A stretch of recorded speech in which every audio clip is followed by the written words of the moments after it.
बेइंतहा गर्मी अपने साथ अलग दिक्कतें लेकर आती है और रैशेस जिसे हम फंगल इन्फेक्शन बोलते हैं उनमें से एक बहुत कॉमन प्रॉब्लम है जो बहुत लोग फेस कर रहे हैं।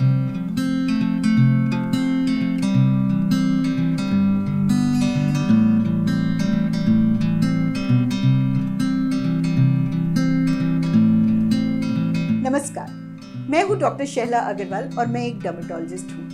कुछ चीज़ें ऐसी होती हैं जो पेशेंट को तो परेशान करती ही हैं, डॉक्टर को भी उतना ही परेशान करती हैं। और टीनिया या रिंगवर्म, दाद, खुजली एक उसी चीज़ का नाम है। और डॉक्टर को क्यों परेशान कर रही है? क्योंकि वो ठीक नहीं हो रही है। ओवर द ईयर्स हुआ यह है कि लोगों ने अपने आप बहुत सारी दवाएं लगाई हैं। कई बार इसमें वो फोरडर्म और ऐसे कॉम्बिनेशन भी थे जिसमें स्टीरॉइड था जो फिलहाल ठीक करता चला जाता है पर नीचे से जो है वो फंगस को उगाता चला जाता है। फिर उसके बाद कहीं ना कहीं गलत डोजेस पे दवाओं का इस्तेमाल हुआ। तो आज हालत ये है कि ये फंगस इतना रेजिस्टेंट हो गया है कि अलग अलग दवा अलग अलग लोगों पे काम करती है, हमें बार बार बदल के देखना पड़ता है। तो क्या इसके लिए हमें करना चाहिए? पहली बात तो ये है कि फंगस होता क्या है। फंगस हम सबके स्किन में एक नॉर्मल कॉन्स्टिट्यूएंट है और फंगस और बैक्टीरिया का एक बैलेंस होता है।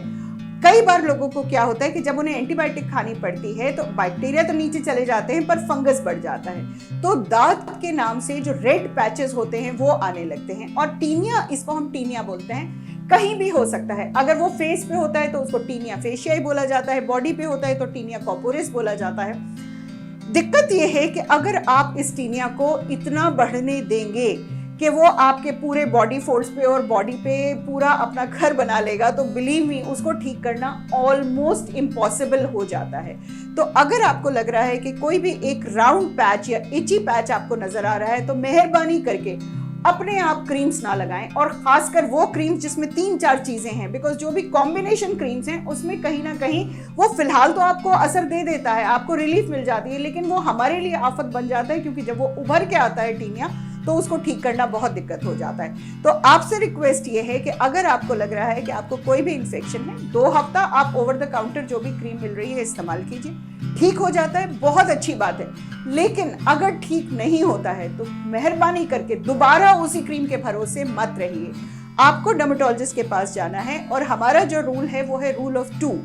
2 हफ्ते के लिए 2 बार दवा खानी है और 2 बार लगानी है 2 सेंटीमीटर बियॉन्ड द लीजन। अगर आपका लीजन इतना है तो आपको दवा पूरे पे लगानी पड़ेगी ताकि अंदर जो फंगस उग रहा है वो वहीं के वहीं खत्म हो जाए।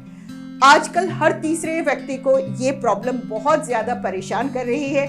लोग सिर्फ डॉक्टर से डॉक्टर तब्दील करते रहते हैं और इस वजह से इलाज नहीं हो पाता है।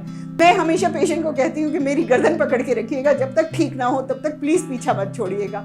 यही आपसे कह रही हूँ कि किसी एक को उसका जिम्मेदार बनाइए और वो उस डॉक्टर की जिम्मेदारी है उसको ठीक करना।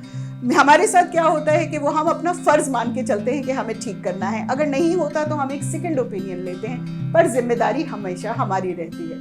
फंगस के बारे में हम बात आगे और भी करते रहेंगे बिकॉज जैसे जैसे बरसात का मौसम आएगा ये फंगस और ज्यादा परेशान करने लगेगा। तो आज का सबक यही है कि एक बार आपके लगाने से अगर क्रीम ये ठीक नहीं हुआ तो मेहरबानी करके डर्मेटोलॉजिस्ट के पास जरूर जाएं। और क्या करें, लेट्स अप को डाउनलोड कीजिए। हम आपकी सेहत के बारे में कुछ ना कुछ बातें आपको बताते रहते हैं। Take care.